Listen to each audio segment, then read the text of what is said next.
you guys have a Carrot podcast where you're bringing creators on. So how do you decide what to talk about? Or is it, I'm basically asking for the Eric way of like podcasting now.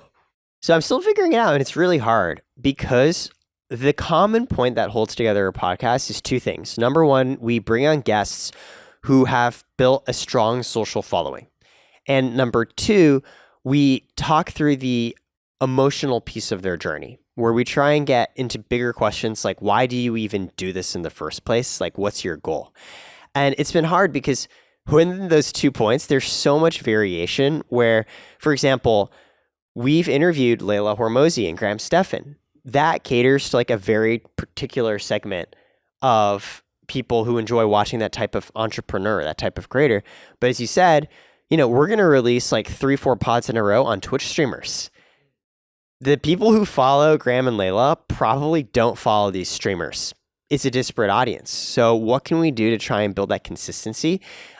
I think it really comes down to, as a host, how much of your own personality you can show.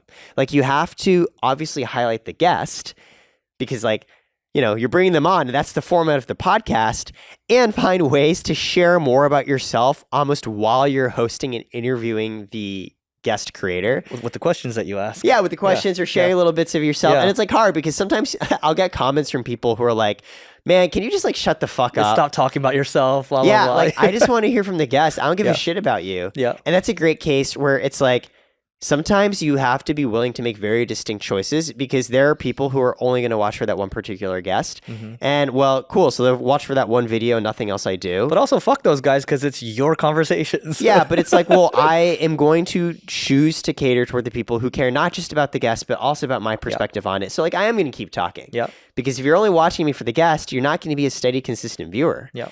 I'd ask, even for yourself, right? The podcasts that you're hosting right now, how do you think about it, first of all, in the context of your broader business model? Like, why are you doing the podcast from a business POV?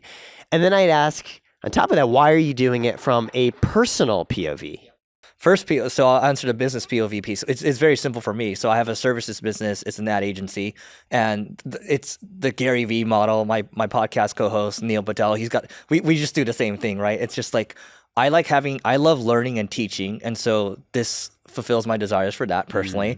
But then it feeds into leads for the agency. So a lot of our leads come through SEO, they come through other channels, but this works really well because a lot of people say, dude, the questions that you asked are so business oriented, blah, blah, blah.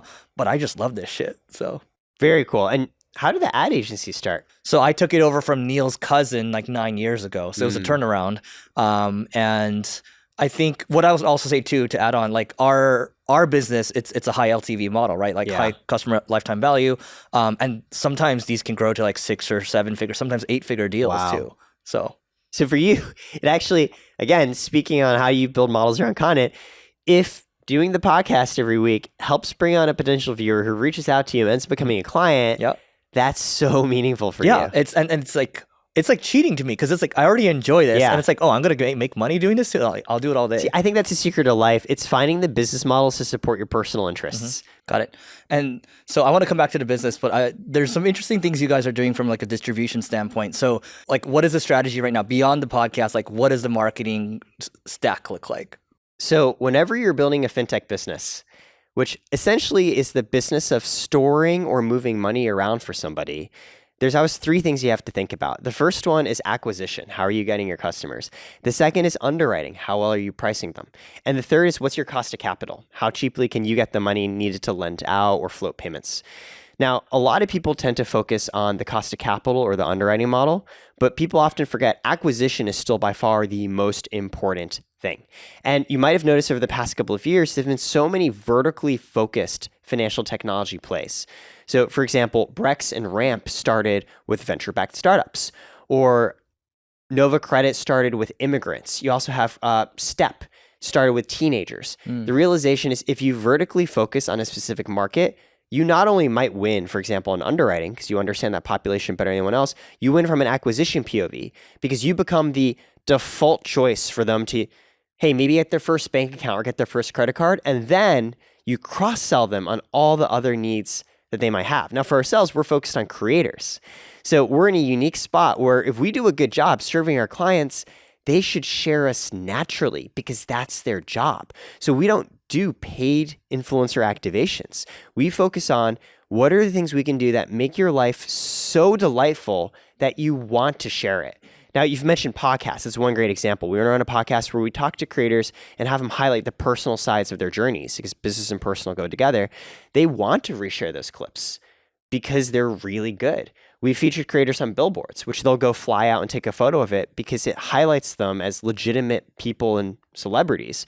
We'll go and send creators very custom cool cards because it, again, becomes something to flex and show off. So that's how we think about getting that organic marketing in place. Got it. And what kind of outcomes have you seen from doing this podcast, for example?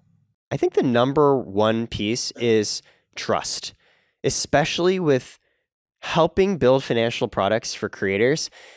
We're not really focused on, hey, are we the best card or bank account for you relative to a competitor?